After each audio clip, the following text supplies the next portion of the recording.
Hello, everybody. Now, you're probably wondering why you see Xbox is making moves and more. Let's chat about it. You know, what I mean by Xbox is making moves, okay? Now you're seeing across the internet how this has been taking off because Asha Sharma has dropped down the price of Game Pass. Now, honestly, when I checked on my Game Pass, because I renew mine on a monthly basis, month to month, and when I looked about renewing mine, it's saying about $21. Okay? Now, I was happy kind of to see that because, you know, I wasn't paying like as much as anyone else would let it lapse or was not keeping up with it. But what I mean by making moves is Asha Sharma is already getting a jump before next year. So she's already getting on top of stuff way before next year. She's taking fan feedback into consideration way ahead of next year.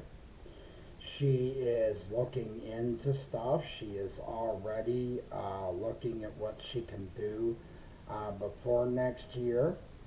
You have Matt Booty, who is also doing things, also making announcements or doing things of his own.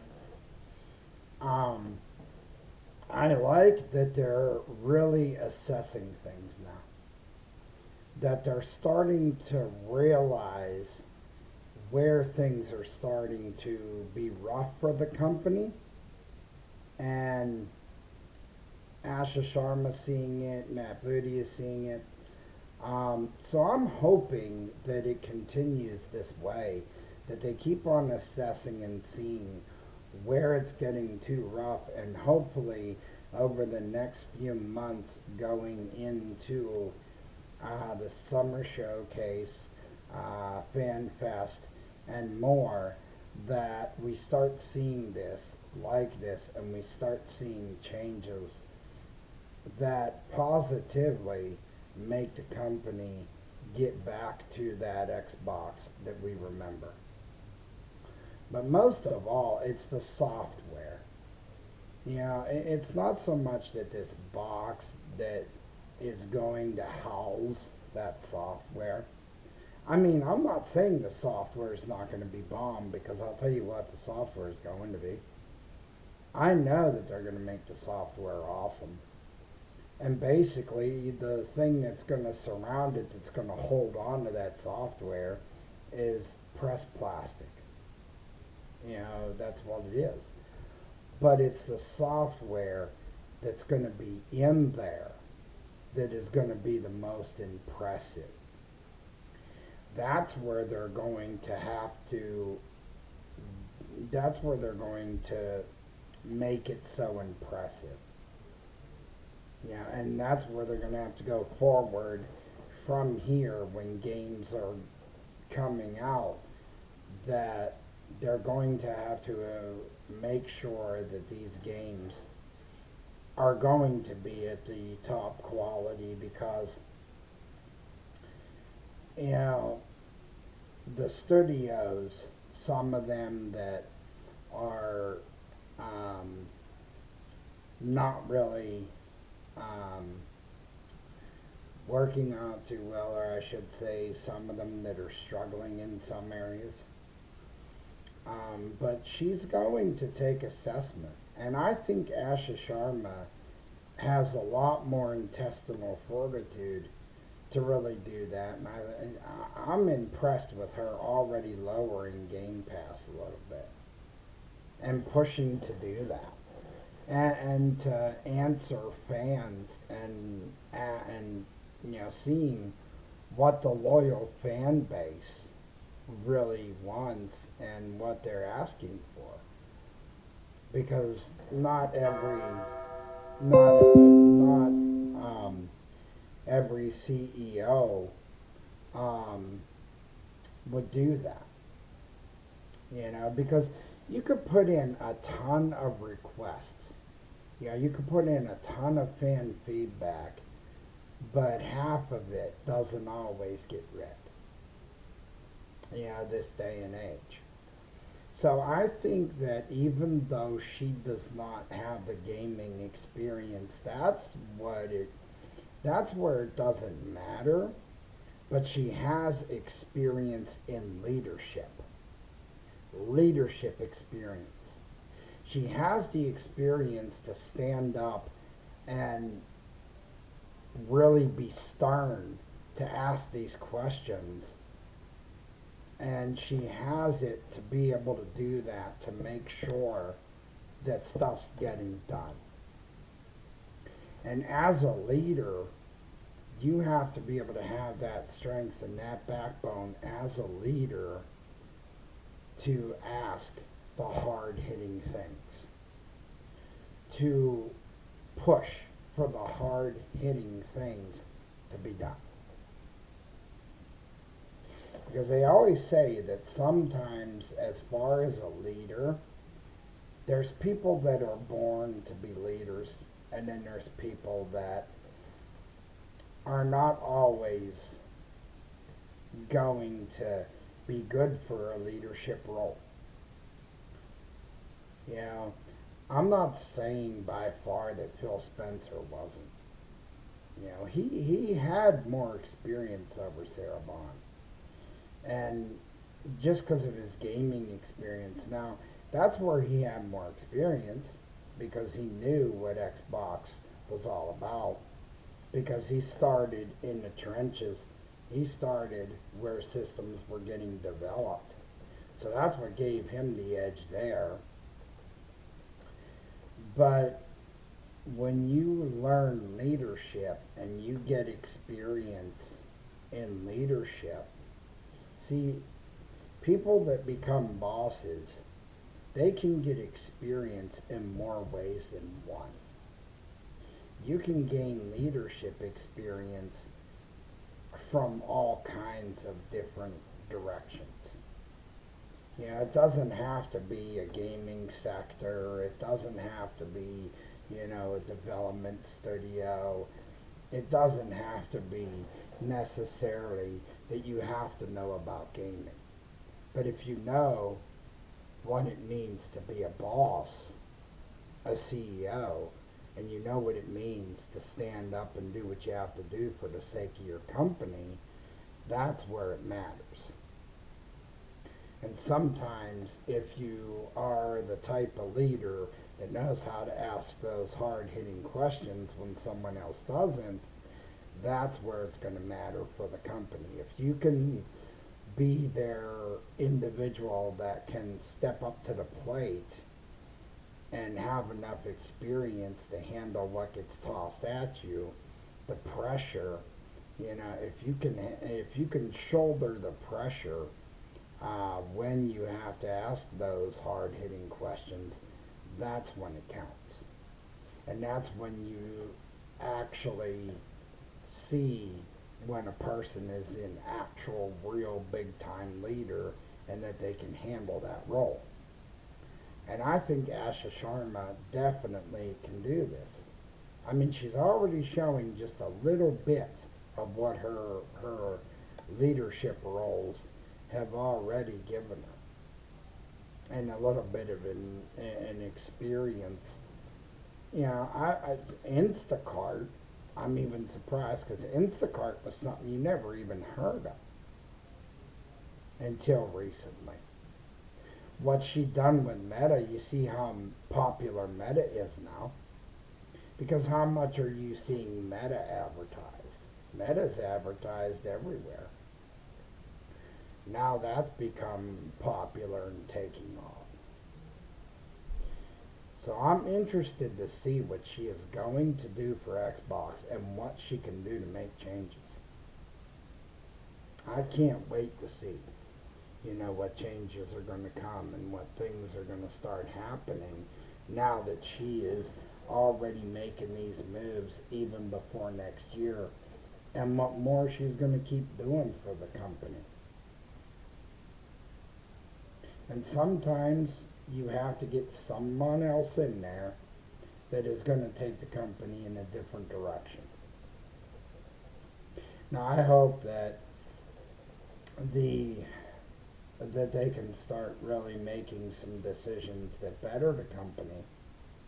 Um, Truthfully, I mean, as far as Call of Duty, I know there's a lot of people that are Call of Duty fans probably in my audience, and no offense to all of you, but I'm not really a Call of Duty fan. All right, Call of Duty, it's an okay game, you know. But the only thing I don't like about what they did recently with the whole robotics thing, I get that nowadays you're in the future, you see robots, you see robotic stuff now, but I'm a guy that grew up in the 90s when you didn't really have like robotic stuff. You might have had some technology that was around in that time, that you had some of it, but you didn't have like it is today. Um, it was more of a simpler time, you know, around the time when I was growing up. But I remember like the older war games and stuff like that where you didn't have all of it.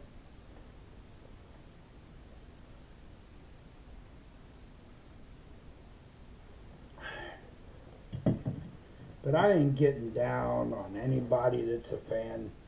If you're a fan, more power to you. If you like it, more power to you. I ain't gonna sit here and judge anybody. But I will tell you too, wholeheartedly, that I really do enjoy having Game Pass. You know, I will keep Game Pass either way. You're not really going to see me um, shy away from Game Pass. I'm not going to cancel my Game Pass because I'm grateful to have Game Pass. And here's why.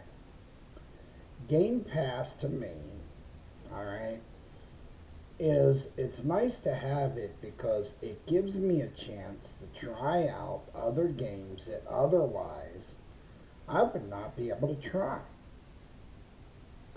Like, honestly, I got to try Resident Evil 7 Village, and when I played that, the first playthrough, and I did it on casual, like you usually do, and I was like, dang, I had a blast. Because going back to an original, or going back to a Resident Evil game, for me, after all these years, it was amazing to me.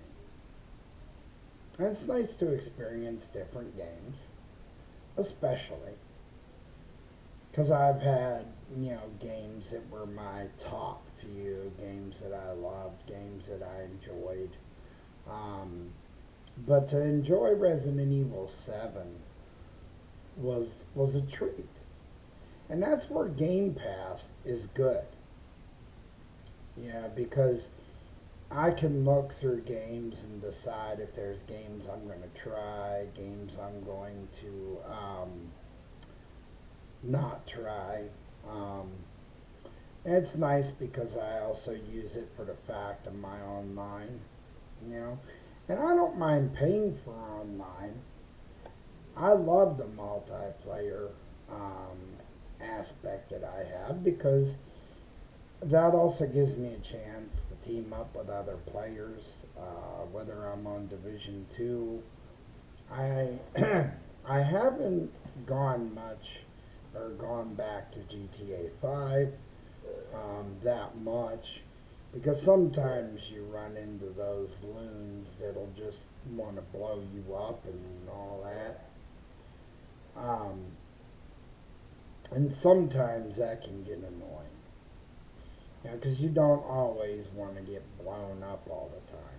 You know, you don't always want to get blasted around the map. You know, not when you want to just get on and work missions and stuff like that. You know, when you want to just simply go and run a couple of missions with people or you know, whatever have you, if you want to do stuff like that and not just sit there and get blown to smithereens by other players, that's why I've played a lot of single player games, you know, for that reason. Because I don't want to sit there and waste my time with just getting blown up by other players. But that's you know, that's why I don't always go there. Um, Division 2, you can run either solo or PvE, player versus enemy. And you can team up with other players to go PvE as well. The only time with Division 2 that it's PvP is if you go into dark zones. That's when you're having to take on other players plus enemies. I got back into the wrestling a little bit to 2K25 since I have that. But I don't know. It's like it doesn't grab onto me. Like it doesn't seem to have that nostalgia that it used to have. Now, I also wanted to ask you guys a question because I do have a gold-plated Ethernet cable that I now am running on this computer. And I was just wondering if things are running better now for this compared to before. So just drop in the chat. Let me know if things are running better. You can always let me know if you want to come in and chat, ask me questions. You can. You know, or if you just want to come in and chat and shoot the breeze with me, I don't mind. But basically, that's the first thing of the whole Xbox making moves. I'm impressed to see what Asha Sharma is doing so far with the moves that she is currently making, already lowering Game Pass. I'm excited to see what else is coming and to see how closely they're working with their teams, which is impressive. I'm excited to see what more is going to come over the next few months within this year. And I'm excited to see what they can do for the fan base, but for the company as well. You know, what changes will come. Another thing I can say, yeah, because people keep asking if Project Helix is going to be a good decision. Now, that'll also depend on personally as well. Now, I can also say it on this level that a pushing technology, I could definitely say, yeah, it would be worth it. Because if you're looking for a way to advance your gaming, I don't think you're going to waste your money. Because this thing is going to be like a pre-built PC. They are already saying this thing's going to be like a pre-built PC. And the fact that they're going to offer you a wide range, because I'm already hearing, and if this is correct on what I'm already hearing, is you're going to be able to play your Steam games and your Xbox games. They want to have Epic involved. The Epic Store is what I've heard. The chipset going into this is going to be the highest one yet that AMD has created. The processing unit, from what I've been seeing, is going to be like the most massive processing unit yet. And